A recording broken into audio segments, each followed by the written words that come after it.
there today? This is your boy Roto Beast. I'm here with my boy Jeremy, aka DFS Dudes, and we're here to present you our NFL Week 15 breakdown and picks for this NFL week.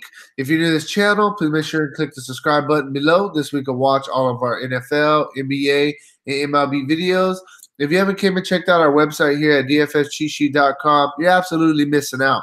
We have all the tools to help you compete with the pros day in and day out, including a complete optimizer, tons of content, daily Fanduel and Draftkings cash lineups. Hey, we're truly a one-stop shop for all your DFS needs. So make sure to check out the site here at dfscheatsheet.com. So, hey, how you doing out there, Jeremy? What's up, man? I know you're probably out there licking your chops. You know, NFL, you had a really good week last week, so try to make it 2 weeks in a row for sure. I definitely like the layout this week. The main slate is a nice little chunk of games. It's not overwhelming with, a full slate of Sunday games. Nice little slate, man. And I like this Thursday through Monday with the 2 Saturday games. I think that they'll probably pop up a nice little Saturday slate tournament as well for those 2 games. So, yeah, I'm in love with NFL this week. Some really good matchups. Playoffs are coming up. Teams in certain spots. So I'm ready to get into it. Yeah, for sure, bro. Definitely. So, real quick before we do get into this video, if you guys don't mind, please take that quick second for me. Click the like button down below. It helps me out a lot, and I really, really appreciate that from you guys. And one more thing, if you don't mind, Jeremy, can you please tell them about our promo that we got going on right now and drop that in the chat down below? Yeah, so I'll drop the promo code. It's sign up 20, and what we're doing for this holiday season is take $20 off the first month of our website. We have 2 different membership levels that works with. The VIP is regularly $59.99. We'll take $20 off that, make it $39.99 for your first month. With that VIP membership, you get full access to the site, all of the content we produce on a daily basis, videos, articles, news, plus full access to the optimizer. The optimizer's been on absolute fire. It helped me take down a $10,000 tournament last weekend. So, look, we've got all kinds of tools within it. There is no reason not to give us a try for $39.99 a month. You've got nothing to lose. So sign up 20 is the code. Drop that in the box at checkout. Save yourself $20. Check us out. Move on with your day. Yeah, no, definitely. Hey, man, trying to help you guys make some extra money for Christmas. Extra holiday money is always definitely some good money. So we'll get it started. Usually we just do the main slate, but, tonight's a really, really good game. So we're going to start with tonight's game. And then like Jeremy said, there's a couple games on Saturday. I actually really like towards the end of the season when this starts happening. It gives you something to kind of watch on Saturdays. You're not just waiting all week for Sunday. So yeah, man, we'll just jump into tonight's game. It's going to be a game, and this game is pretty much for the division. You got the Los Angeles Chargers going into Kansas City to face the Chiefs. This game has a 54 over under, and Kansas City's favored by 3.5 in this one. Look, it's well documented, right? I mean, Kansas City puts up a ton of points. They do. And they're, from an offensive standpoint, you want Kansas City players in your lineups every single week. But the flip side of that, you got a very hot Phillip Rivers. Melvin Gordon looks like he's going to play tonight. Everything's on the line in this game. I think this is going to be a really, really good game. You want to take a look at DVOA. The one spot Kansas City's been extremely well against is against wide receiver 1 and 2 and pass. So they're 15th against the pass in DVOA, 8th to wide receiver 1s, and 3 to wide receiver 2s. Where they lack is tight ends. They are not good against the tight end.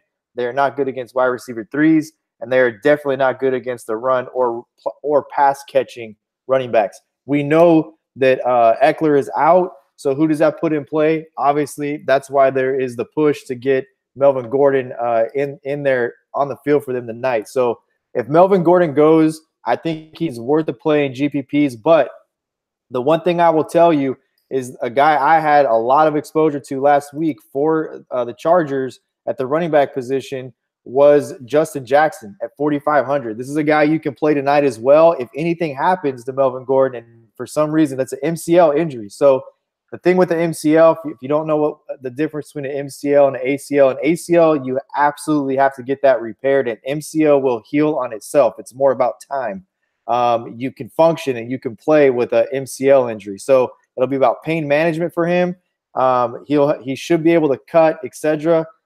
But if for some reason he can't go or takes a shot in that knee, Justin Jackson is the next guy. Eckler is already out, so that's a guy you're going to also want to have some exposure to. And at 4,500 minimum value play, that's awesome. From the wide receiver standpoint, I just told you where they're at as far as DVOA against certain wide receivers, 1, 2, and 3s. Tyrell Williams and Travis Benjamin, I think, are really good GPP plays as well. Obviously, the thing that typically happens in my rule of thumb here with the Thursday night games, this is a very exciting Thursday night game. It's a Thursday night game people are going to tune in to watch because of the playoff implications here. Do not go overboard and stack this game up in a Thursday through Monday. Not going to happen. You're not going to take it down. You're going to be dead money. Pick 1 or 2 spots that you want to use somebody. And for me, the guy that I'm going to pick to use on the Thursday through Monday slate on the San Diego or on the Chargers side of things is going to be the running back. It's going to be Justin Jackson. I'm going to hedge against Melvin Gordon with Justin Jackson. I should get him very low owned because all the attention will be on Melvin Gordon. And if anything happens to him where he can't get a full complement of reps, Justin Jackson is that guy who will. And Kansas City is not good against the run. Yeah, no, I definitely like the call. And then on the Kansas City side of things, I mean, obviously, anytime you have a chance to play Patrick Mahomes, he's always a really good player. The guy's just absolute been on fire all season long. The only thing about him is 9,500 is a very, very expensive price tag. The positive is he's going to give you a solid floor if you're looking to play him for cash games, and he gives you massive upside. We've seen it.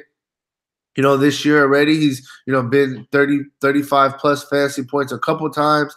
I think that Patrick Mahomes squarely is in play if you're playing the slate that involves tonight's game. Then you got Spencer Ware. Spencer Ware is actually doubtful. It's looking like he's going to be out tonight. So it's looking like Damian Williams is going to be the lead back. 5,500, not too bad of a price tag.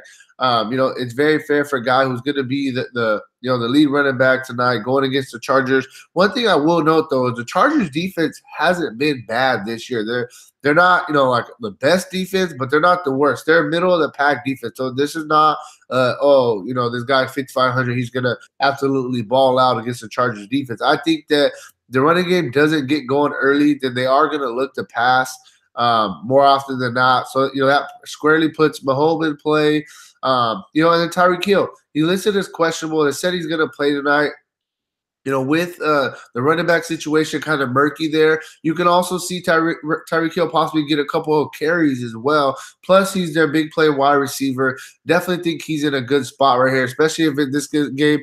Bro, I have a question for you. I think this game, it kind of reminds me, I'm not saying the Chargers are this good, but this game kind of reminds me of the Monday night game when the Chiefs and the Rams didn't play no defense and they were just going back and forth. You kind of see that a little bit at all? No, I don't. You don't No, think I don't. I think this game reminds me of like Canelo Alvarez and Floyd Mayweather going to fight, and it was really boring for a while. I could kind of see that happening as well. You know what I'm saying? Like, okay. And then a couple of big plays kind of just happened. I think this is a second half game is what I think. I think that each team is good enough against the other's strength that look, the Chargers are in a good spot. They're getting healthy. They have a legit defense. We knew they'd have a pretty legit defense coming into the season. Right. Joey Bosa coming back only helps them out. I think they can get after the passer. We know Spencer Ware is probably not playing, so we already know what happened with Kareem Hunt, and he's gone. So now you're on Damian Williams. Travis Kelce's a beast. That's kind of the X factor. You got Tyreek Hill with the heel injury. He is going to play, but still, he's not 100% with a heel injury. A wide receiver, legs and feet. So I don't know. I kind of feel like this game shapes up more. Could be a little bit more of a letdown than people. Maybe not a letdown, but not possession for possession, punch after punch like that Monday night game. I think this could be a second half game for sure, though. Okay, I get you. Yeah, so I mean, like I said, with Tyreek Hill, with the running back situation kind of murky, I definitely think they'll throw a little bit more. I think Tyreek Hill is in play, and then you brought up Travis Kelce right now. I mean, he's top 2 wide receiver. I mean, top 2 tight end in the league. He's pretty much the new Gronkowski, where we never wanted to pay $7,900 for a tight end, but we would always pay for it for Gronkowski because we knew what we were getting with him. It's the exact same thing with Travis Kelce. Him and Mahomes they're a really, really good combination. Mahomes likes throwing to him. So for me, just to sum it up on the Charger side of things, I like Mahomes, I like Hill, I like Kels, and then you could look GPP flyer. You could look at this guy Damian Williams, and that's really it for me, man. I would be 100% remiss if I did not tell you guys to play Chris Conley tonight. This is like, for me, that's kind of where I'm going to use this game. I think you can, because of the over and under, because of where the implied totals are, etc. I think you can play a stack in this game. I just wouldn't game stack it, if that makes sense. And I would not have a problem putting Chris Conley in there as well. And the reason I don't have a problem with Chris Conley is he's playing wide receiver number 2. Demarcus Robinson is another guy that I think is very playable as well. And that's just because of where the Chargers are from a DVOA standpoint and where their weaknesses have been. And for me, DVOA is important this time of year because we have enough data. So those are two guys that I think are definitely playable in GPPs. And don't go wild and game stack this up. Right. Moving on to the next game. Next game we're going to talk about is going to be the Houston Texans going into New York to face the Jets. This game has a 41.5 over-under, and Houston's favored by 7 in this one. I don't have a lot to talk about in this game, to be honest with you. Look, from a DVOA standpoint, the Jets have not been a terrible defense. They've not been a great defense. They're just a mediocre defense. They're kind of middle of the road. They're good against wide receiver number 1s. They're not good, and they're good against wide receiver 3s. They're not good against tight ends, wide receiver 2s, and running back. So I have a hard time loading up Lamar Miller just because he's so up or down. You don't know what his floor or his ceiling are. It's really hard to predict on any given matchup. But I do think Deshaun Watson is a guy you can play at the price tag of $7,800. He's had a couple of down games, and we're talking about 18 and 15 fantasy points for a quarterback is still relatively a very good day. But compared to what he did earlier in the season when he was just throwing 25 and 30 burgers up there, I think this is a good spot for Watson. I do. So Watson's the one guy I like on the Houston side, and I'll kind of leave it at that for now with Houston. Yeah, I mean, on the Jet side of things, I mean, I'm not interested at all. I mean, you could possibly look at, the running back situations. You got Corral, he's been ruled out. McGuire's questionable. If McGuire plays 5,400, I think he's a decent price tag. You could throw him in a GPP line or something like that. But I mean, I'm not really gonna mess with these wide receivers. Earlier in the year, we were looking at a guy like Anua and Robinson, but I mean, that quickly kind of just went down. I'm just honestly not interested in the Jets at all. You're not interested in D'Angelo Henderson, huh? I mean, this is the thing is when we do this. I mean, I'm gonna tell you guys one thing, right? If you want to know the best thing about D'Angelo Henderson, just Google Coastal Carolina. That's where you're from, and the coach. It's the greatest coaching tirade of all times, and we can move on. Yeah, I try to just stick with people that I'm legitimately gonna think about playing. I mean, I'm probably not gonna play unless if McGuire gets ruled out, Corral's already out, and that guy's gonna get the workload at 4,500, and from the kind of what you're saying, he maybe have a little bit upside. Then I think you could possibly look at it. It's just not something I'm really looking at early in the week. So I'm ready to move on, man. We got the next game. It's going to be the Cleveland Browns going into Denver to face the Broncos. This game has a 45.5 over under, and Denver's favored by 2.5 in this one. So I won a tournament last week, and I picked up on something that you and I had exploited earlier in the year with a couple of no-name tight ends, mainly the Seattle matchup. I think Jared Cook was another guy that we rolled in. Look, everybody knows what happened with the 49er game, and I think that people are going to streamline Njoku this week because of the big game that the 49ers put up against Denver. We know Denver's been bad against tight ends all season long. So I think Njoku could be a streamlined play who could be somewhat popular. I don't think it's a bad play. I think you can continue to attack tight ends against Denver. It is their weakness. Having said that, I like Baker Mayfield, man. I do. And I think Nick Chubb doesn't get enough love for what he's been doing. And the 49ers are not a great team. And if you watched any of that game like I did because I was invested in it, I think that the 49ers ran the ball fairly well with the young kid they have. I think his name is Justin Jackson, right? So Nick Chubb, I think this guy doesn't get the love he deserves from the DFS community as far as the ownership standpoint. 7,700 seems like a very fair price for Chubb. I know that there's a reputation behind Denver, but I mean, look at what this guy's done. I mean, he's had one bad week since they traded away Carlos Hyde at 7.5, and he's gotten you 15, 32, 24, 13, 14. He's got to me, he's got a really good floor for production, and it's a matter of, is he going to get in the end zone once or twice, right? So this guy if he continues to put up the same production and he gets 2 touchdowns, this guy has a monster week at 7,700. So I do like him a lot. I think you can continue to play Jarvis Landry at 6,300. Very, very fair price. And Antonio Callaway, big play last week. This guy is a really good wide receiver. His price, he's a really good $4,800 wide receiver, if you ask me. So I don't have a problem getting exposure to Callaway. Jarvis Landry at 6,300. Probably a very fair price and probably the price point he really should be at. We know he got down to the 5,000s, and we loaded up last week on him. So I do like Landry as well. And then, like I said, Njoku. I mean, I think that you can. I look for this to be a streamlined play. I really do. So that's kind of where I'm at. If you want to take a deep flyer against Denver and Case Keenum is a serviceable quarterback, but he can't turn the football over.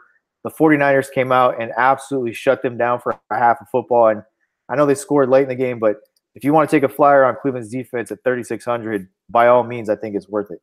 Yeah, hey, we've already streamlined Cleveland's defense a couple of times this season, and they haven't let us down yet, bro. So I definitely agree with that. So on the Denver side of things, I mean, it's a murky situation. I mean, you talked about Case Keenum. He's a guy, he's serviceable. He can, go out there, move the ball a little bit, throw a touchdown or two, but he's not a guy that I feel really gives us a lot of upside, especially with a bunch of his wide receivers out now. The one consistent guy that they really got on the Denver side of things is Philip Lindsay. The guy has been running the ball very, very well, having a solid season. He's their lead back. They're giving him the workload, and I definitely think that that he's possibly in play as a GPP play, but he's the same price as Nick Chubb. 7,700. We got, if we're gonna go back and forth, it's like, who would we rather play, Nick Chubb or Lindsay? In my personal opinion, I think that I'd rather go with Nick Chubb, who's pretty much the workhorse compared to Lindsay. He's still getting a little bit spelled by Freeman and Booker a little bit. And then on the wide receiver situation, we know that now Emmanuel Sanders out for the season with Achilles injury. Cortland Sutton, he's questionable. They said he did return back to practice, but I don't know what's going to be going on with him. Either way, I mean, if Sutton's in, I guess you could look at him, but he's been disappointed. I mean, he had a couple of good games, and that's really where it's been at. A couple guys that I like that I think you could look at for cheap plays at the wide receiver spot.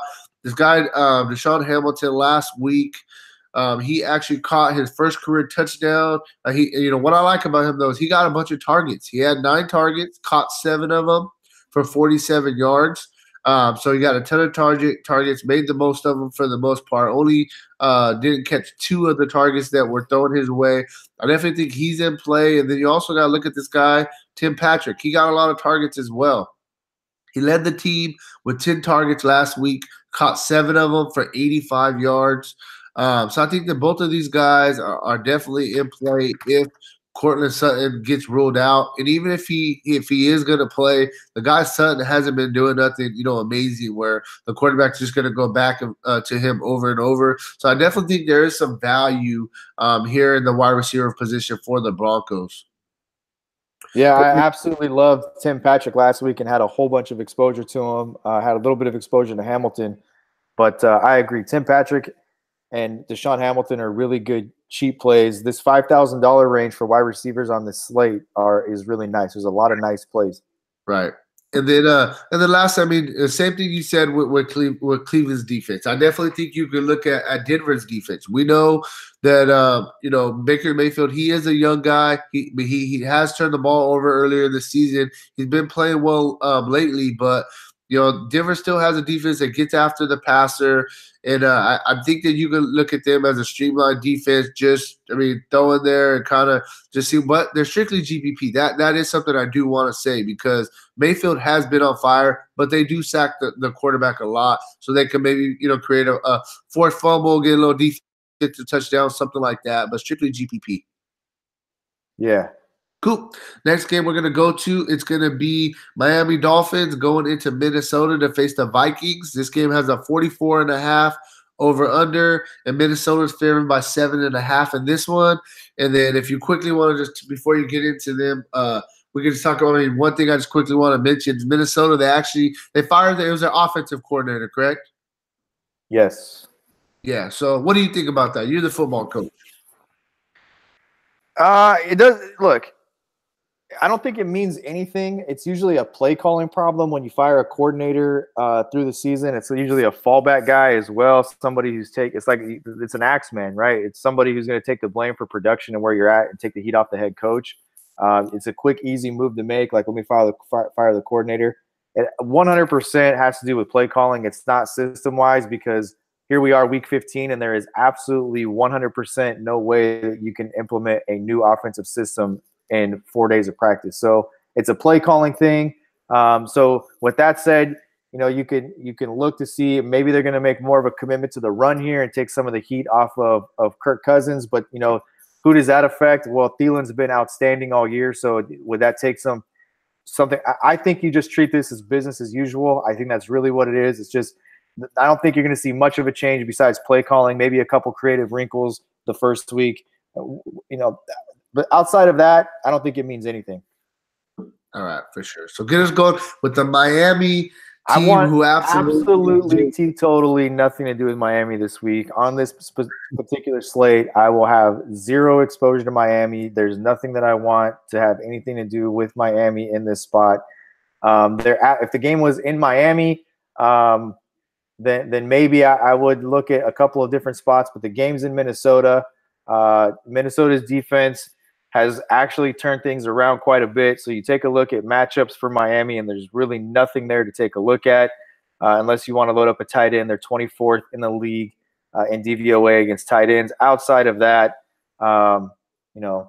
they give up catches to running backs out of the backfield. So I'm not going to play a running back at the price point here for a Kenyon Drake at 6,500 or Frank Gore at 5,600 to catch a few passes out of the backfield.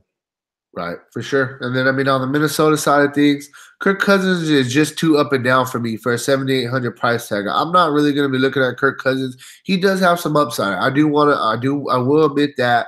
He's just not somebody I'm really into. Somebody I do like, though, Dalvin Cook, 6,200. He's getting work back in. Last week he had 13 carries for 55 yards, top 5 catches for 28 yards and a touchdown. 6,200. The workload is starting to come back up a little bit. They were a little bit easy with them when he was coming back from his injury, but now he's starting to really get back in there. I like the price tag on him. I think that he's a solid play. And then you look at the two wide receivers, Thielen and Diggs. Thielen has been, earlier in the year, he was extremely, extremely consistent. The production has fell off a little bit, not like a crazy drop off, but if you look at it, it was like the first 5 or 6 games, he had like 100 yards every single game, and he was absolute rolling. It has slowed down a little bit, but he's still doing his thing. But at 8,200 price tag, in 4 of the past 5 games, he hasn't got you more than 9. And I need more than 9 as a floor if I'm going to pay 8,200 for somebody. And then you got Diggs on the other hand. He's more of the big play guy, but he's been up and down as well. The thing about these guys is it's more like a guessing game. 1 week, one will do good. The other will do good. There's never the only way I really like to play one of these guys if the other guy is out.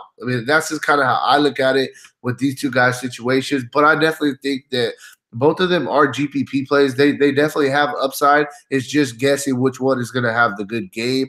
And then the tight end, Rudolph. He was pretty good last year, even the year before. This year, maybe he just doesn't have, like the bond with Cousins, or Cousins just doesn't like looking at him very much or whatnot. But he's not having best year. I mean, you can see, by his production week in and week out. I mean, in the past 7, 8 games, he's only got you 6 fantasy points one time. So for me, I mean, I really like the running back in Dalvin Cook, and then I mean, you can look at Thielen and Diggs as GPP plays, and that's really it for me on the Minnesota side of things. I won a tournament last week with Tom Brady. So for me, a couple of things that I look at are the matchup. Then, what kind of an ownership am I going to get this guy at? I absolutely love Kirk Cousins this week. Not as much as I loved Brady last week, but I love Kirk Cousins this week. I think he's in a very similar spot.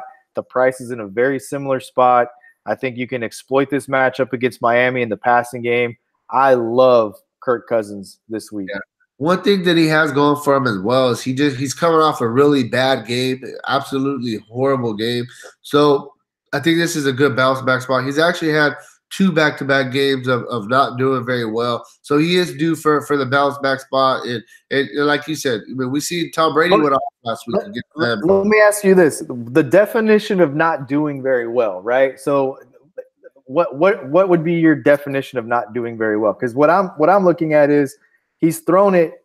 Take a look at his last 4 weeks, right? Chicago, he threw it 46 times. He did throw 2 picks. He threw it 38 times against Green Bay, no picks and 3 tubs.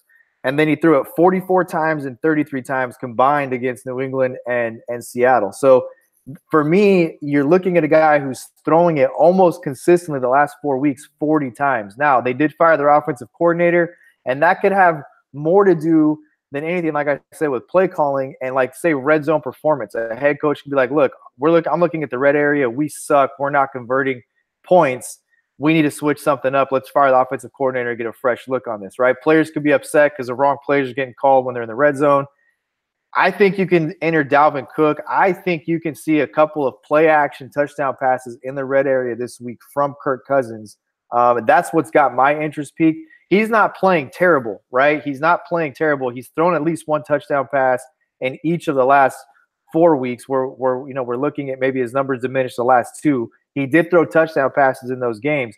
The problem is you can't get yourself in a situation where you're in obvious passing downs, right? And I think that's what you're looking at and converting in the red area. So I think that's a reason you fire an offensive coordinator.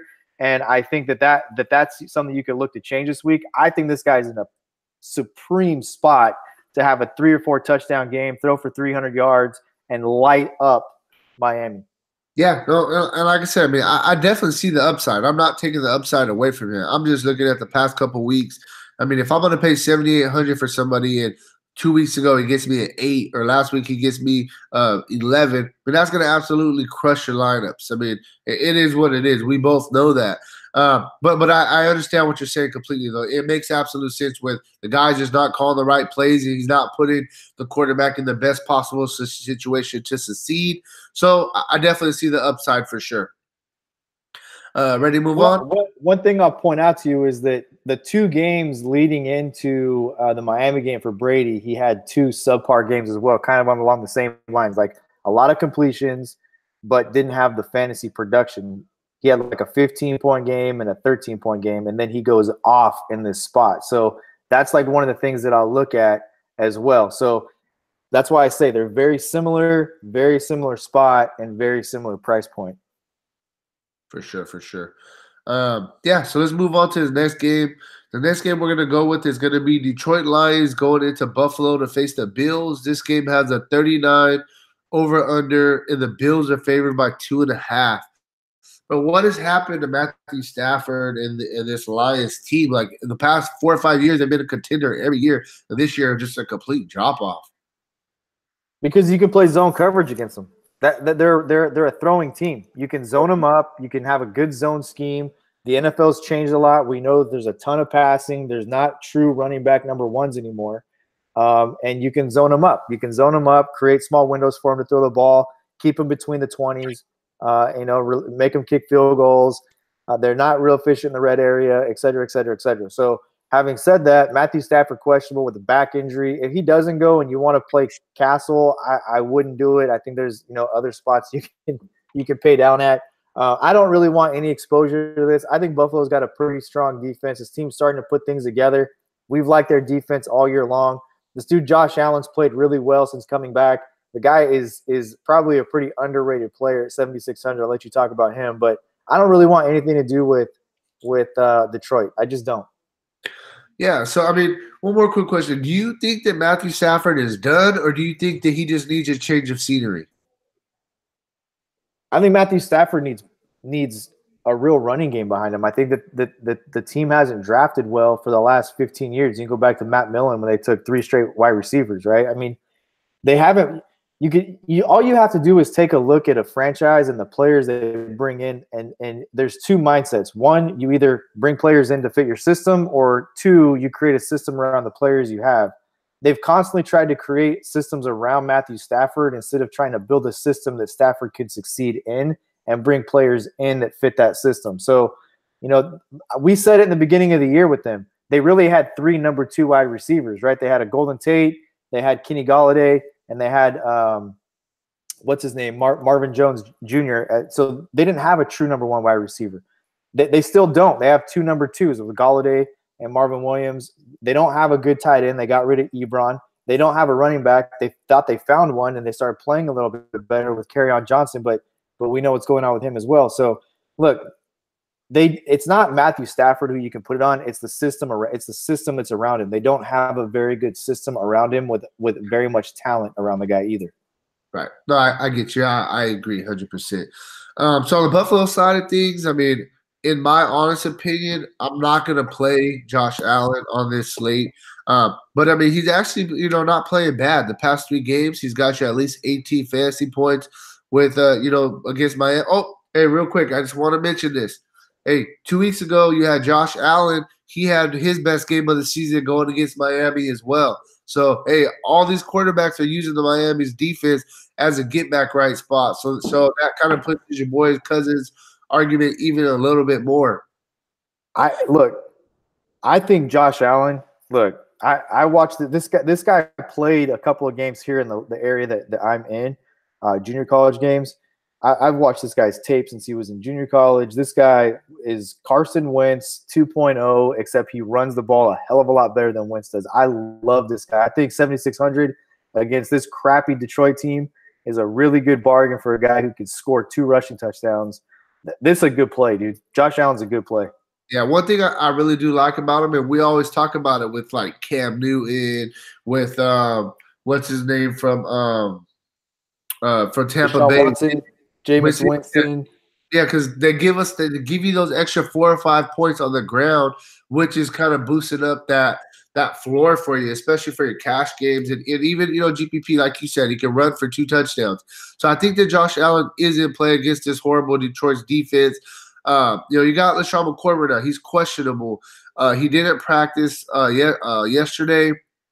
If McCoy's out, I definitely think you can look at a guy. McCoy, the news that I just got right now is that McCoy returned to practice today. Okay. So he's probably going to play. But what I was going to say is if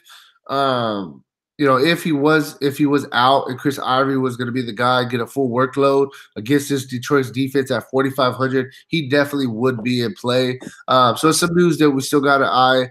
And then you can look at the wide receiver spot. I think that their best wide receiver, in my opinion, is this guy, Zay Jones. The guy, he had his first 2 touchdown game a couple games ago, and 2 of the past 4 games, he's actually really had good games, 15 fantasy points and 21 fantasy points. I mean, that's showing us some upside at a 5,100 price tag.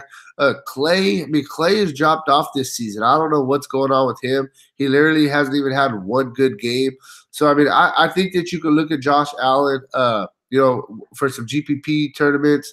But that's really it. I mean, I'm not really excited about anybody else. And then lastly, we just talked about it. We like Buffalo's defense. We've been using them all year, especially if Stafford is out.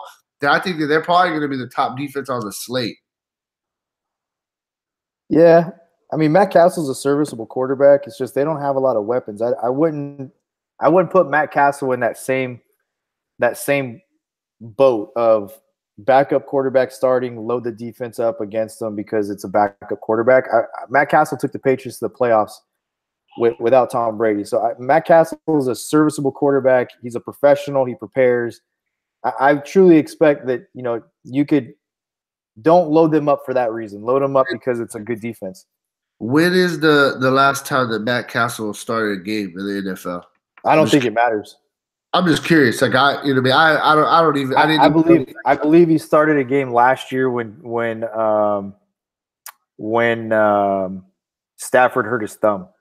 Okay, yeah. Like I said, I didn't even know the guy was still in the league, to be honest with you. Let's move on to the next game. This is going to be one of the best games on the slate.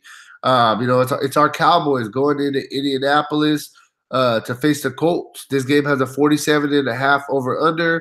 Indianapolis favored by 3, and this is a big game for us, bro. Because if we win this game as Cowboys fans, we lock up the division. So I expect this to be a really, really good game. I don't. No, I really no. I don't. Look, the Colts, I believe, are 6-6. They're fighting for their playoff life, so I get that. Andrew Luck, great comeback season, probably the NFL comeback player of the year. Terrible injury he went through. Guy had no feeling in his hand. Didn't know if he throw a football again, and he's lit it up. He absolutely has. I give the Colts a ton of credit. They've dealt with injuries, et cetera, et cetera, et cetera. But I've been wrong. You and I even debated it at one point on a video earlier in the year.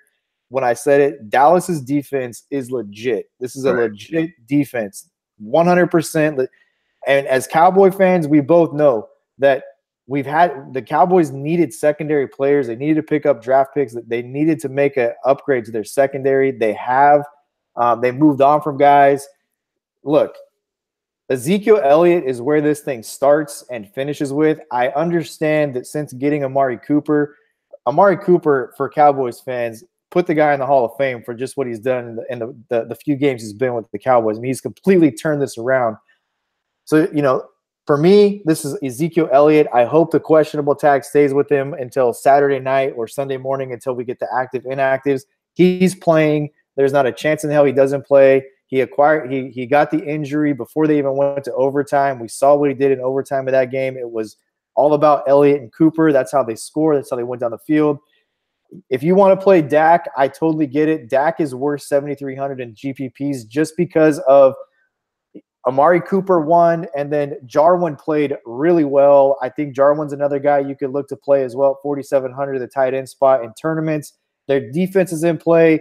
They get after the passer. They do a really good job getting sacks. The defensive line is legit.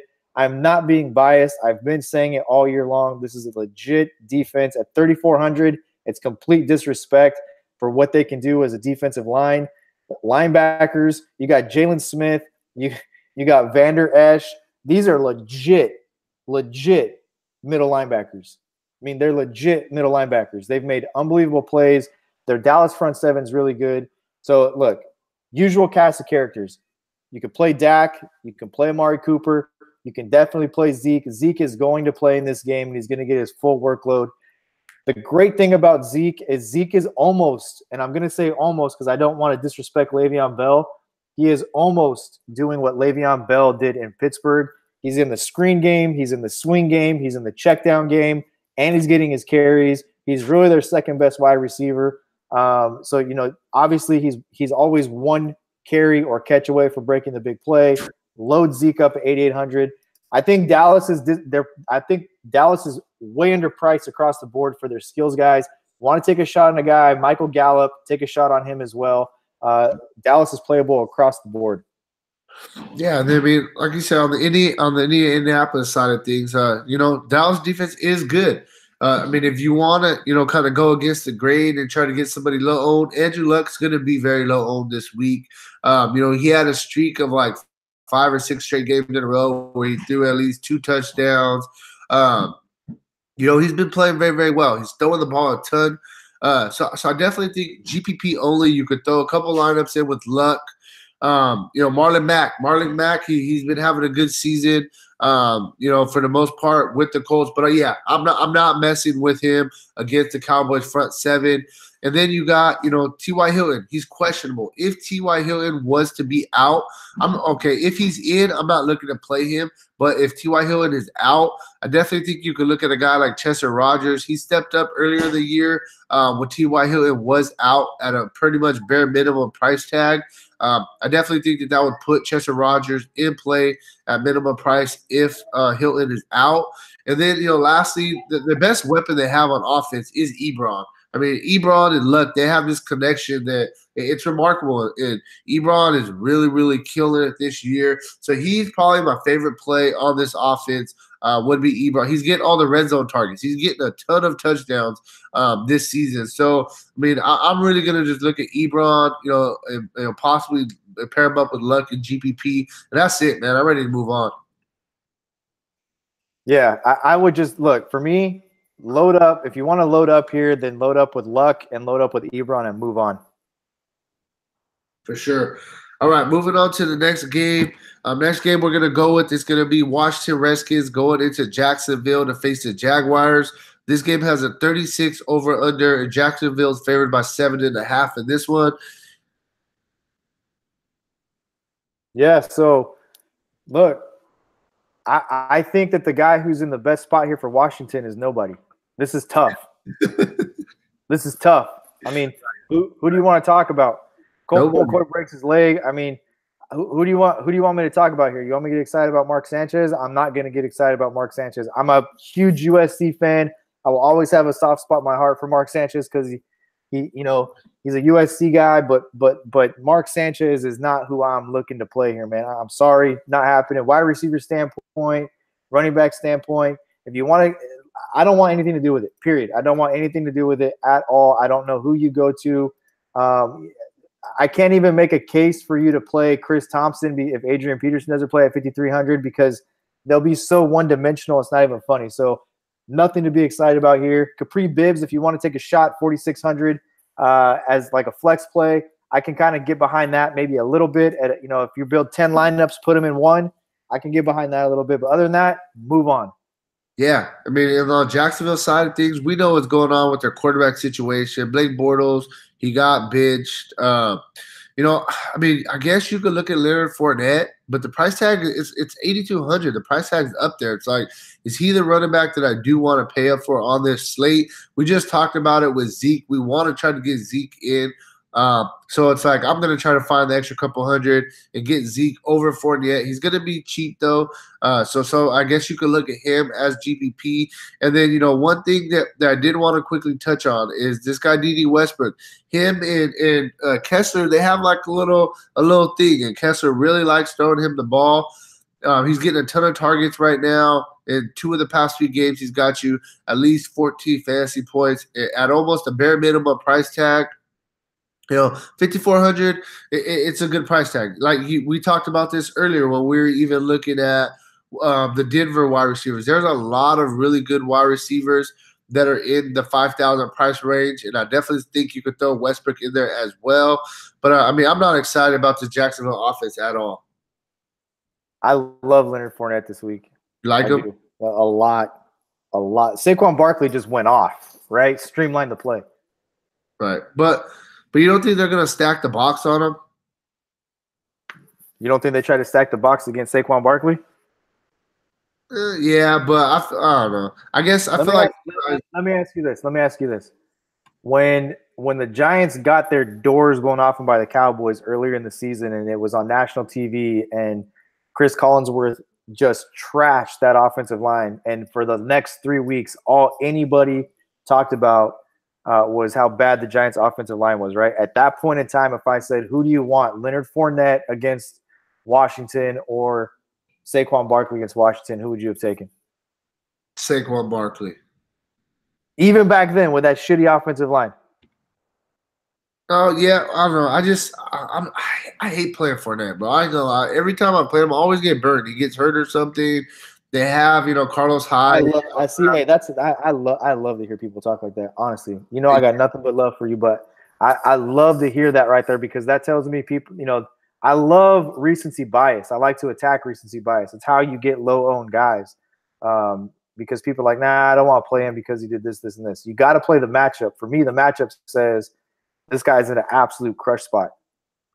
Yeah, I don't know. I just rather find the extra $600, get Elliott in, and move on. But I get you though, definitely get you. So yeah, man. I mean, I'm ready to move on to this next game. Next game we're gonna go with is gonna be Arizona Cardinals going into Atlanta to face the Falcons. This game has a 44 over under, and Atlanta's favored by 10 in this one. There's really only a couple of guys to talk about here. Chase Edmonds had a really good game against Green Bay. I believe he scored 2 touchdowns in that game. David Johnson had, I believe, a thumb injury at the time. So David Johnson dealing with a quad injury at this particular point in time. So, if you want to take a look at a cheap salary relief running back in this spot, we know Atlanta's given up some rushing yards in the past. You can take a look at him. You can also take a look at a spot like Larry Fitzgerald, maybe a J.J. Nelson for some salary relief. Larry Fitzgerald at 6,000, you'd have to, kind of compare that 6,000 to 5,000 price range. There's a lot of good plays in there. So, it would be a low-owned tournament dart, in my opinion, if you're going to play some Fitzgerald. So, outside of that, I'm moving on. Yeah, I mean, on the Falcons side of things, I don't know what's going on with this team right now. Load up their defense. Load up their defense? I mean, I think their defense is in a really good spot this week. You take a look at Christian Kirk going on the IR. You don't know what's going to go on with David Johnson. They could have Chase Edmonds. Josh Allen, he's taken a ton of punishment this year at the quarterback spot from opposing defenses. Well documented the Denver game where they just whooped his ass. I think that in this game right here, Atlanta could get up on them early, and then they could become one-dimensional, and that defense could get after the passer a little bit. Yeah, I mean, the only guy I'm really looking to play on the Atlanta side of things, outside of the defense, like you talked about, is honestly just Julio. Julio had a really, really good game last week. We've been waiting for it. I definitely think you could go right back to the well. He was sent home today with the illness or whatever, but I definitely expect him to play on Sunday. The running back situation, you got Coleman, you got Ito Smith. They're pretty much splitting carries down the middle. I don't really want to play any of those guys. I don't want to spend $8,400 on Matt Ryan. Austin Hooper's having a decent season, $5,500. But hey, just like Julio, he's didn't practice today. We got to kind of take a wait and see approach with him. So for me, it's really just Julio. He gives you the upside, and possibly I guess you could look at Calvin Ridley, 5,700, or a Sanu at 5,400. But the guys, I mean, especially Ridley, he had a really fast start earlier in the season. He's kind of dropped off a little bit for somewhat. So I mean, it's really just the wide receivers for me. Move on. Cool. Next game we're going to go with is going to be Tampa Bay Buccaneers going into Baltimore to face the Ravens. This game has a 46.5 over under, and Baltimore's favored by 7.5 in this one. Look, I fully expect Derrick Henry to be low owned this week. I do. And it's crazy to say that. The guy has a monster game, and I don't expect his ownership level to be crazy high at 6,100. I think he's a really good play. When you take a deeper – Real quick, not trying to interrupt you. You skipped one game ahead of us. We're on the Tampa Bay at Baltimore. Oh, did I? I'm sorry, man. Are you good? I'm trying to move through this. We're getting like way behind. Tampa Bay. All right, let me get my bearings straight here again. Tampa Bay. So, hey, Jameis Winston, 7,000. The guy has played really, really well since coming back. We've kind of gotten past the whole – is Fitzpatrick going to come in? Is Jameis Winston going to get yanked? Can we play him? Can we not? He's played well. You see 20 fantasy points or more in each of his last 3 games. Baltimore making a switch to the total style of play that they're going to. They want to kind of grind the game down. They drafted the quarterback high. Flacco's healthy. They're going to start Lamar Jackson again. So, look, I like Tampa Bay. I think they have really good parts. I think you can go back to Jameis Winston. A guy who's quietly having a really good year and is at a very cheap price is Peyton Barber. Peyton Barber, production-wise, only 4.9 last week. But you take a look and see the guy's constantly getting between 40 and 47 yards. He's getting a couple targets a game, and he has touchdown upside at 5,500. I don't mind him a little bit. If you want to take a tournament stab with him, you can do that as well. But the action really is here. It's at the wide receiver spot. I love Mike Evans at 7,300. I really do. From a DVOA standpoint, the only place you can look to attack Baltimore with is the tight end spot. We know Cameron Brate's had a really good year. Jameis Winston looks for him in the red zone. So Cameron Brate at 5,400, I don't mind pairing him with Jameis Winston and kind of moving on. Yeah, man. And then, I mean, so I'm kind of like, I don't know what to do with Baltimore because we know Tampa Bay is pretty much the worst defense in the league by far. I definitely think you start with Lamar Jackson. This guy could run all over him, have a field day. Lamar Jackson he reminds me of exactly of the guy we are just talking about from Buffalo. They give you that floor that you by the way that they run so much, they give you that floor. So if they have a really good game throwing the ball through the air, plus they're running the ball, these guys tend to have monster games. Now you get Jackson in a matchup against the worst defense in the league. Obviously, the coaches have respect for Joe Flacco. They know, Joe Flacco took them to a Super Bowl. But the fact that Jackson is starting over him and Flacco even came back and is not getting his job back, it just shows how much confidence they have in Jackson. So that's giving me more confidence, honestly, especially going against this horrible defense. So I definitely think Lamar Jackson is in play on this slate. And then the running back situation, you kind of got like a split between Gus Edwards and Kenneth Dixon. Both of those guys are getting run. So I'm not really going to look at the running back situation. And then you go to the wide receiver spot. I think that, you look at a guy like Michael Crabtree, 5,000. I definitely think he's in play at that price tag. Definitely not a cash game play, but he's a red zone target. He can, catch, possibly 2 touchdowns in a game if he gets the opportunity. I think that, strictly GPP, but Crabtree is in play. I'm just a little bit scared with the wide receiver situation just because Jackson, I was just reading it right here. So in his 4 starts, he hasn't thrown for over 200 yards in any start. So that's the only thing that's really scaring me with the wide receivers is, he's obviously going to get better as a throwing quarterback. Right now, though, he's pretty much being used as a running quarterback. So I just don't know what to make of the wide receiver situation. And then you can look I'll tell you real quick if you want me to jump in here for you and just give you a quick little piece, right? The guy is not Crabtree; it's Snead. If you take a look at the amount of times that Lamar Jackson has thrown it, I believe he hasn't thrown it more than 20 times. So when I give you this number, it's kind of eye-popping, right? So he started 4 games, maybe say he's thrown it 80 times. 26 times he's thrown it to Willie Snead. 26 times he's thrown it to Willie Snead in 4 games. So Willie Snead is the guy who's getting the action. That's the guy he seems to have the chemistry with. Willie Snead's the guy you'll get at really low ownership, great wide receiver number 3. Like him a lot. And then I'll follow up one thing before we close it off. I don't necessarily agree with you about the Dixon and Gus Edwards situation. If you look at the carry standpoint, Edwards has had like 20, 20, and 16, and Dixon's had like 8, 8, and 7. So I don't mind a guy who's taken away 6 or 8 carries. Gus Edwards is a guy I think you take a look at the running backs in the past few weeks, what they've done against Tampa Bay. You can go back to Christian McCaffrey. Even last week, I know in a chalk spot, Kamara didn't do so great. He just didn't score a touchdown. The guy still had like 14 fantasy points, all on production without a touchdown. So you add 2 touchdowns in that mix, and he goes absolutely nuts, right? So I think Gus Edwards in another really good spot as well. I don't mind he's going to get spelled for a few carries here and there. I think Gus Edwards and Willie Snead are really good tournament plays, with Willie Snead being probably a premier tournament play at $5,000 for a wide receiver 3.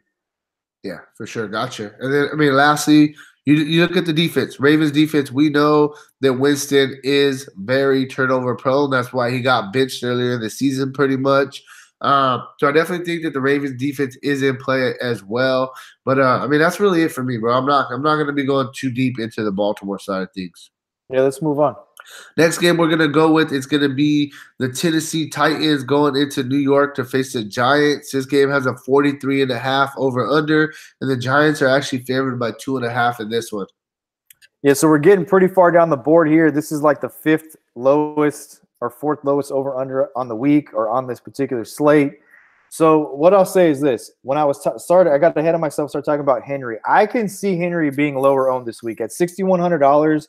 We all know what he did last week. 4 touchdowns, had an opportunity to score 5, wanted Deion Lewis to get 1. What people probably don't know, the average person doesn't know who's playing daily, is that they also made a switch with their offense as well. The guy that's their offensive coordinator, he came from the Rams system. They've said they want to play more like the Rams. They want to get more creative. They want to take more shots. It took them a couple of games to get in the flow of it. Derrick Henry, slowly but surely, has started to come along. This is a guy last year we really wanted to play, just didn't really get there. But, I mean, 17 for 238. They're going to use this guy like a Todd Gurley. They want to play like the Rams. Their offensive coordinator came from the Rams. So I like Henry at 6,100. I think it's a guy you can go right back to this week. Don't look for him to score 4 touchdowns this week.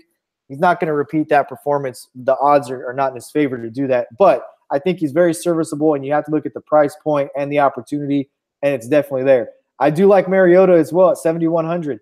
And then, lastly, the guy that I think you can really take a look at is I think that the receivers are in play here. Tywan Taylor and Corey Davis, very fair price. We start getting back into that $5,000 to $6,000 price range where there's a ton of really good plays. Tywan Taylor and Corey Davis are definitely in play. And then I'm not going to look to roll anything out here in the tight end spot. I'm just not. But that's really it. I think there's 4 guys that you can definitely play in tournaments this week. Mariota. And you can even throw Deion Lewis in that mix as well. 5,400. Me personally, I'm kind of going to take a wait and see on how this new style of play works out. If this guy's, Deion Lewis is going to strictly be a third down guy, and they're really going to stay committed to Derrick Henry. One thing that I noticed was that offensive line really, really rallied behind Derrick Henry. Like, they were really happy for him. When you see that kind of stuff going on, it shows me that the team's got this guy's back and they want to see more of him, combined with the fact that they've got kind of a new approach on offense. I think Derrick Henry's in another really good spot, and I think their wide receivers are as well. Yeah, and then, on the Giants side of things, Tennessee's defense they're a pretty good defense for sure. Eli Manning, our news feed is talking about it. He has a really, really tough matchup this week going against Tennessee's defense, who is allowing the 6th fewest fantasy points to quarterbacks. That really throws Eli Manning off the board for me. And then you got Saquon Barkley. Obviously, you definitely got to consider him. You definitely have to have, a couple of shares of him, even if it's just a couple. But, it goes back to the Titans defense. They have allowed the 5th fewest fantasy points to opposing running backs. The defense is legit. So I'm not really interested in the Giants offense. It's the same thing that they're talking about for the tight end. The only guy that's really standing out for me on the Giants side of things would be Shepard if Beckham is out. If Beckham is out, Shepard pretty much becomes the number 1 wide receiver. And then, 5,200 is a fair price tag. We've already mentioned probably about 10 different wide receivers in the 5,000, price range that you can play this week. So, for me, I think that Shepard's really the only guy that I would look at just based on the price and the opportunity that will be there for him. But I'm not interested in the Giants offense as a whole in general. Yeah, moving on. Cool. Next game we're going to go to the Oakland Raiders going into Cincinnati to face the Bengals. This game has a 46 over-under, and Cincinnati's favored by 3 in this one. Look, for me, everybody's excited Joe Philbin got a win, and, we're excited to load up Green Bay last week because of X, Y, and Z, and they fire the coach and blah, blah, blah, blah, blah. And then you're texting me, like, for the first hour and a half of games, like, where the hell is Aaron Jones at, right? Like, what happened? He ends up getting 17 carries. His price is up to 7,500. I'm going to avoid the situation. There's other spots where I want to play. To me, it's about Aaron Rodgers at 8,100. I think there's a really good price. I want to pair him up with Devontae Adams a lot. And that's really what I want to do here and kind of move on. If you want to play Green Bay's defense, go ahead. I don't know. Look, this is a battle of the midway is what they call it, right? It's a rivalry game. It's in Chicago. Weather could be cold. The only exposures I really want to see are really Aaron Rodgers and Adams. I don't want any part of that running game going against that front 7 for Chicago. So that's really it for me. Well, you skipped the game again. We're supposed to do the Oakland and Cincinnati. You know what? Hey, you know what? You know why I'm doing that? Because I'm trying to freaking look at the next 2 or 3 games ahead and move on. We've been lagging on this. Yeah, you're okay. So on the Chicago side of things, you got Mitch Trubisky. I mean, the guy has been playing very, very well on the season. He got hurt a little bit, and he's kind of been banged up. Came back against the. Did Trubisky play last week? Yes. Yeah. He played last week. 16 for 30 for 110 yards, 1 touchdown, 3 interceptions. But the Rams defense is good. We know that. I definitely think this is a spot where he can have a much better game going against the Packers. We seen what happened earlier in the year. You know, Green Bay got up. The Bears got up on Green Bay and they were cruising. And Aaron Rodgers had got hurt, and they were like, "Hell yeah, we're about to get this." And sure enough, Aaron Rodgers came back, had a monster second half, ended up leading a comeback. You know, I think Mitch Trubisky's still thinking about that game, thinking about how they gave it up. It is what really it came down to. He's strictly a GPP for me, but Green Bay's defense, they do give up points. So you can look at a Mitch Trubisky. And then, I don't really know what to do with this Cohen and Jordan Howard situation. We were talking, I thought it was, Cohen that was going to kind of take over the lead role. And then a couple weeks ago, you were telling me that you felt it was, Jordan Howard that was going to kind of start getting things back going again. But in reality, these guys are pretty much just splitting things. Cohen is the receiver coming out the backfield. Josh Howard is getting the short yardage and the goal line situations. I'm not really going to mess with that situation. Wide receiver-wise, Allen Robinson is questionable.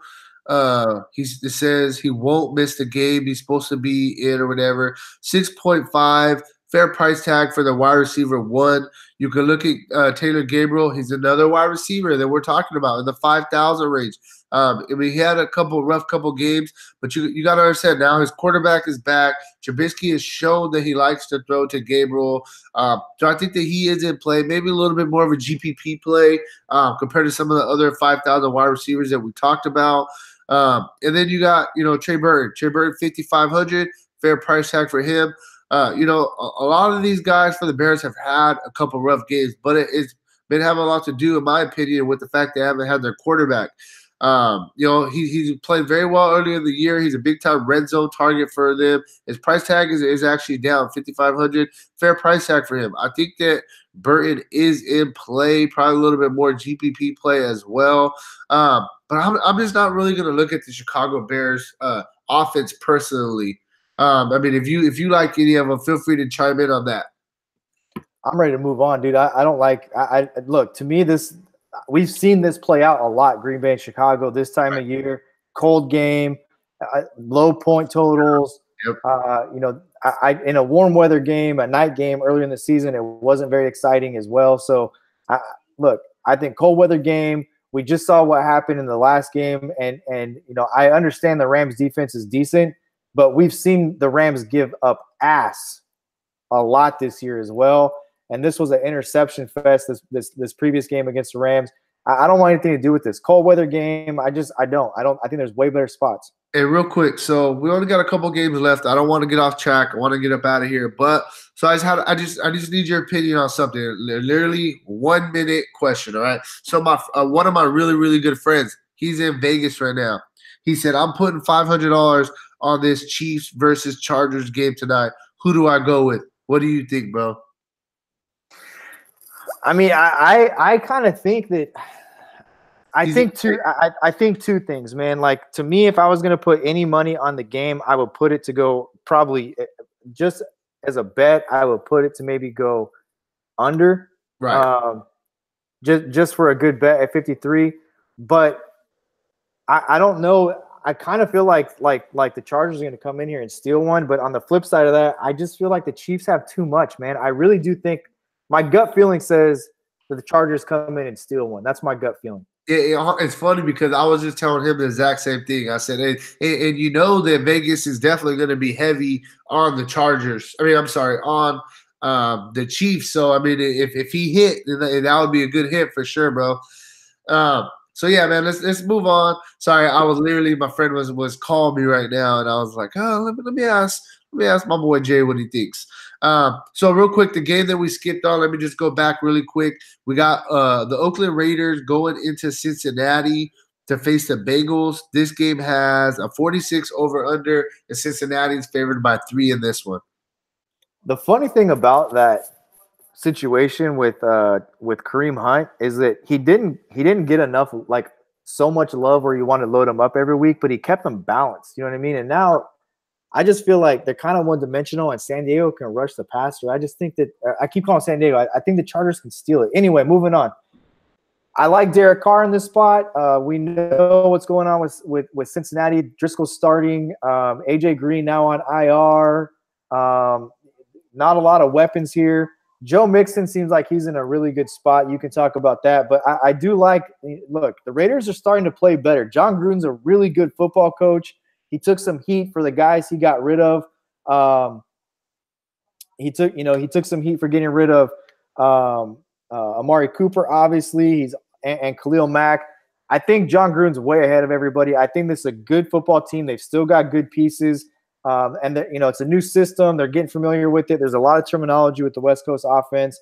I think you can definitely look to play some of these wide receivers like a Jordy Nelson, Marcel Aitman. I think you can definitely look to play Doug Martin at 6,300 if you want to. These will be low-owned guys. I don't have a problem with you getting a little bit of exposure to. Derek Carr, though, I think at 6,800, popping this guy open and just taking a look at where he's at. He's thrown at 34 and 38, 34, 31, 37. So they're definitely relying on his arm. The problem is that he's trying to figure this out. I have no problem loading up Derek Carr and Jared Cook as a stack. And if you want to include a third person in that, adding a low-owned option like a Jordy Nelson or a Seth Roberts or an Aitman. Aitman's a guy at 4,600. You can take a look at him. 2 weeks ago, I love the guy. Scored a touchdown, 8.6. He got 6 points last week. It's nothing really sexy, but Derek Carr throwing it that many times is going to be opportunity. So I have no problem with that kind of a stack. Yeah, man. And then, on the Cincinnati side of things, bro, I'm not going to sit here and waste my time or your guys' time. You can look at Joe Mixon with the backup quarterback. He's getting a lot of run right now. I'm going against the Oakland's defense, who isn't the best defense, even though they are picking it up a little bit. Definitely think Joe Mixon is in play. And then you could possibly look at Tyler Boyd, the new, number one wide receiver on this team. But that's it, man. I'm ready to go. Like, I'm not interested at all in the Cincinnati team. Moving on. Next game we're going to go to, it's going to be, bro, I'm actually not even really interested in this game neither. You got Seattle Seahawks going into San Francisco to face the 49ers. This game has a 44 over under, and Seattle's favored by 3.5 in this one. You're not interested in this game at all, No, huh? there's about 2 or 3 players I'm really liking, but I'm not, as a whole, it doesn't really stand out to me. I'll tell you right now that this is a absolute kill spot for Russell Wilson. Right. It just is. Look, Russell Wilson has done some really good things in the course of his career. Seattle is a very sneaky team. This is a dangerous team. They just played each other a few weeks back. I do think that this is a spot for Russell Wilson to absolutely go bonkers. The 49ers are giving up a ton of points to opposing quarterbacks. You can take a look back to their last matchup. 24.8 fantasy points is what Wilson put up against the 49ers. The 49ers, basically since coming off their bye week in week 11, they've given up at least 20.5 fantasy points to quarterbacks every single game since their bye in week 11. I think this is an exploitable matchup. I think it's a dangerous matchup for a very dangerous team who's looking to make a playoff run here. If you want to load up the guy Chris Carson at 6,300 in tournaments, I don't have a problem with that. Wide receiver standpoint, we know Tyler Lockett is going to get a ton of action and has big play upside. But outside of that, Seattle's defense, if you want to take a shot in a tournament, I don't have a problem with that either. But for me, the majority of the exposure here, there's the one play, and it's Russell Wilson, and I have a lot of interest in that. No, for sure. Hey, that's one of the guys I was definitely talking about liking. I like Russell Wilson, and then on the other side of things, I like, you obviously got to start with George Kittle. George Kittle he's getting absolutely fed right now. Target galore, had a monster game against Denver. You can't expect him to have another 27-point game, but I could definitely see him having another 15 to 17 game, get another touchdown. Kittle definitely is in play. And then, I think a lot of people, are going to go to Goodwin, because Goodwin, he's had a couple really breakout games this year, but he coming back from a couple game absences. Last week he only got 2 targets for 20 yards. The guy that is really getting looked at by Mullins is this guy Dante Pettis. This guy has 3 straight games, solid games, 14 fantasy points, 25 fantasy points, 11 fantasy points. Has a couple touchdowns in that span as well. Honestly, the only guys I'm really going to look at is you can look at Pettis, you could look at Kittle, and then you could possibly look at this guy Jeffrey Wilson, but I'm not going to look at him against the Seattle's defense, who is really starting to pick it up. So it's just the tight end and the wide receiver for me on the San Francisco side of things. Yeah, move on. Cool. Next MC, bro. I told you that was 3, bro. Russell Wilson, Pettis, and freaking and George Kittle. That's all I had. Yeah. Okay, so the last we got 2 more games. So next game we're gonna go with this. This is actually gonna be a really good game. You got the New England Patriots going into Pittsburgh to face the Steelers. This game has a 52 over under, which is the second tied for the second highest on the slate.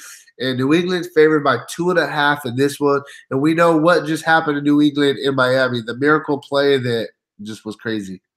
So Jared Cook, 10 targets, 7 receptions, 116 yards against this Pittsburgh defense. I'm going to go right back to Rob Gronkowski.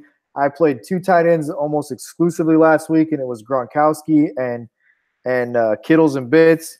I love Gronk again this week in this spot, 6,900. The guy's been all over every social media meme, possible video you could think of, missing the tackle that on that miracle in Miami. So I love Gronk, 6,900, very fair price for Gronk, very fair price for Gronk. The guy is still Rob Gronkowski. He's still Gronk. Tom Brady, 7,900. I talked about a couple of guys on the Dallas side that I thought their price was kind of disrespectful. I think $7,900 for Tom Brady is also disrespectful. And I like the wide receivers a ton. I like Edelman. I like Gordon. I love those guys. And Sonny Michel, it's a guy at 6,700. He look, this is a guy who could win you a tournament. You just need to kind of get the game flow to go in your favor. You need New England to kind of throw the ball around the yard a little bit, get down inside the 10, and then just pound it with Michel and get in the end zone. So I like New England a ton this week. I think this would be a really good football game. But for me, leading the way, it's back to the well for me with Brady and Gronkowski. Yeah, no, for sure. And then, on the Steelers side of things, you look at the obvious guys. You got Big Ben. He's questionable. I fully expect him to play. 8,600. He's $700 more than Tom Brady. And I don't know if I would rather play him over Tom Brady in this spot. But I definitely think both of these guys are in play. And then you got the wide receivers. Antonio Brown, 1A, Juju Smith, 1B. They're not 1 and 2. They're 1A and 1B. Both of these guys have been playing absolutely crazy out their mind this season. Definitely think that you look at both of those guys. One thing that New England has been good with throughout the years is that they take away people's number one option. And, they could do that to Antonio Brown, but now they got Juju Smith on the other side, who's almost just as good as Brown. So it's going to be a little bit harder for them to decide on what they want to do with that situation. It's looking like Connor's probably going to be out again this week. If Connor's out again, you go right back to the well with Samuels. His price tag actually came up a little bit, but he's going to get the workload. He's going to get the catches out the backfield. He's going to get the carries. So I definitely think that Samuels is right back in play. And then you can look at Vance McDonald, the tight end.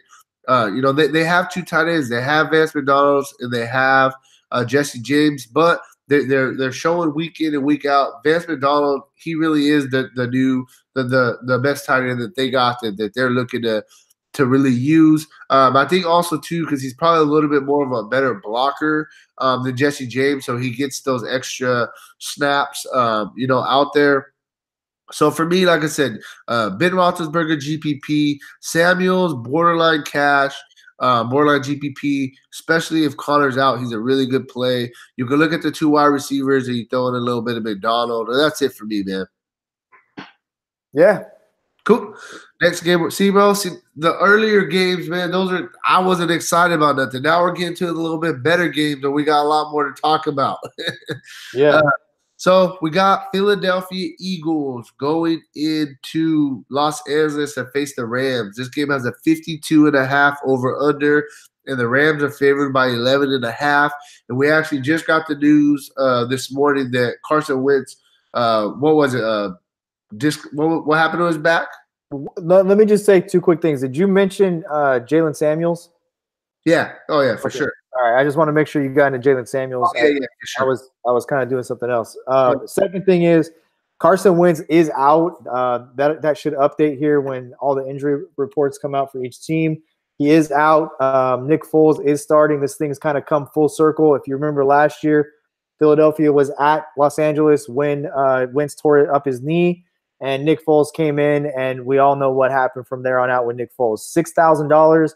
Very, very, very serviceable guy. I think he's a really good GPP play. We just talked about how the Rams have given up a ton of touchdowns this year via the passing game. Nick Foles, with experience coming into a game last year for Carson Wentz when he got hurt in the same stadium, leads a team to a Super Bowl. So I like him. I think that what it does put in play right off the bat is it puts in Alshon Jeffrey and it puts in Nelson Aguilar. And Nelson Aguilar at 5,300 is a guy I'm going to like a lot this week. And the reason I say that is I don't think you can lean on this running game. I just don't. That front seven, especially the front four with Ndamukong Suh and Aaron Donald, they really, really do a good job at the line of scrimmage against running backs. We saw Tariq Cohen had a few explosive plays against them, but for the most part, very good defensive line, not a very good Philly running game. We saw Dallas's front seven just eat up their running game last week.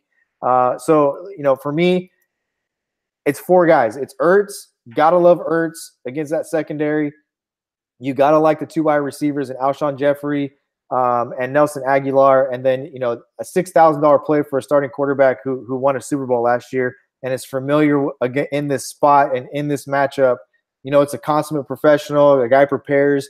You can't be a terrible quarterback and a guy who doesn't prepare to play every single week and do what Nick Foles did last year.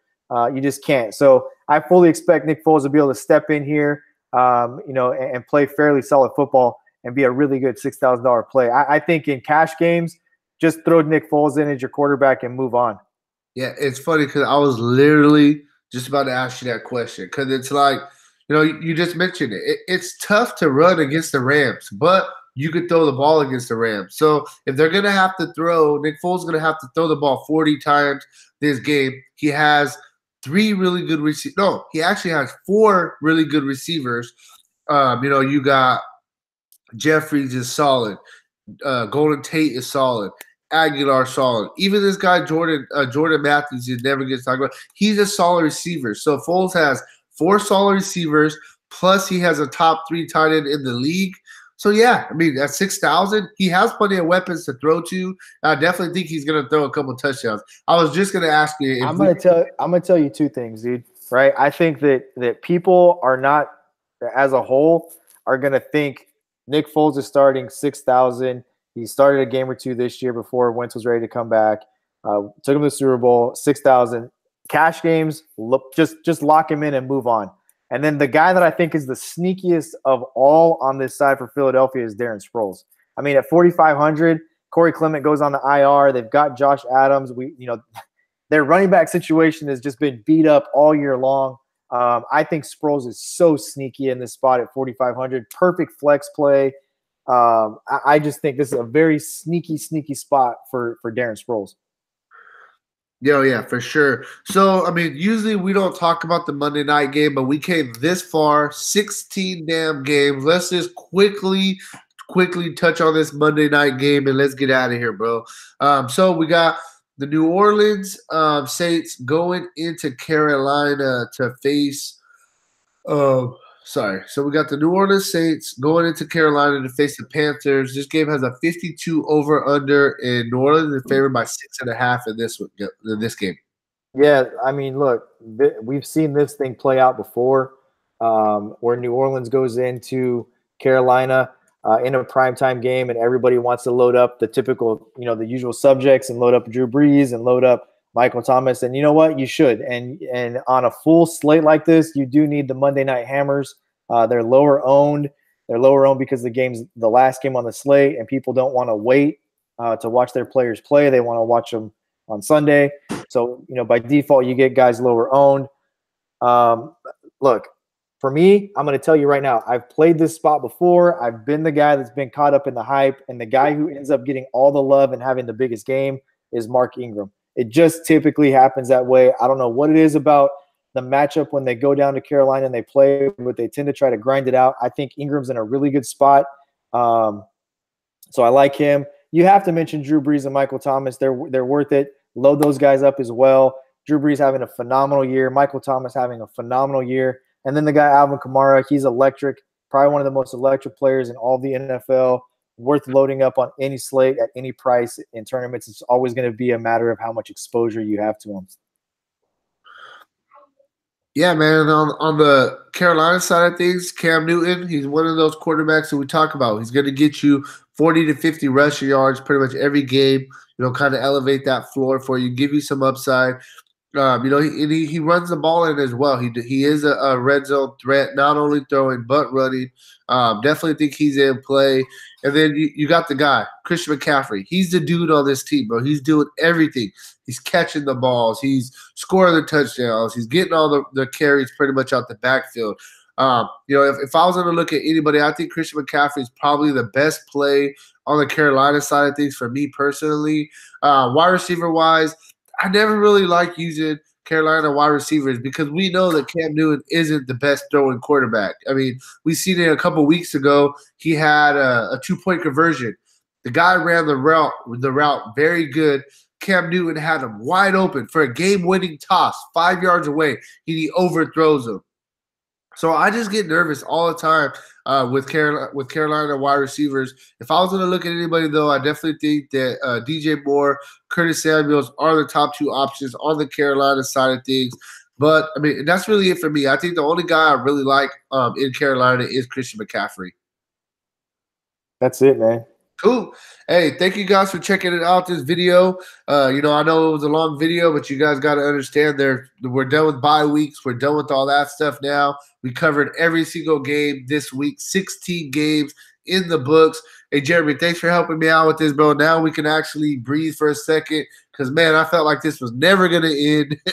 But, yeah, man, hey, if you guys haven't already, make sure to check out the site here at dfscheatsheet.com. See what we got going, man. Let me check it out. I'll show you guys what the optimizer is looking at early in the day, heading into tonight's slate and kind of get you a general idea. We got a lot of cool features now. Come build yourself a player pool. Come lock players in, exclude players. A lot of functions that are coming in every single day. So yeah, man. So just kind of quick show you what's kind of looking early in the week. They got a lot of Elliott, Gurley, Keenan Allen tonight, some really premier play. He is the top wide receiver. Pettis, a guy that I really touched on heavily. Cooper, this is a guy that you liked. You touched on a lot. Justin Jackson as well. So I think the optimizer was really close to a lot of guys that we're really liking. Westbrook, etc. So, yeah, man. Hey, if you guys haven't already, like I said, check out the site, dfscheatsheet.com. We're about to get out of here. Good luck on your contest tonight. Good luck on your contest this weekend. Make sure to check out the site. Later, guys.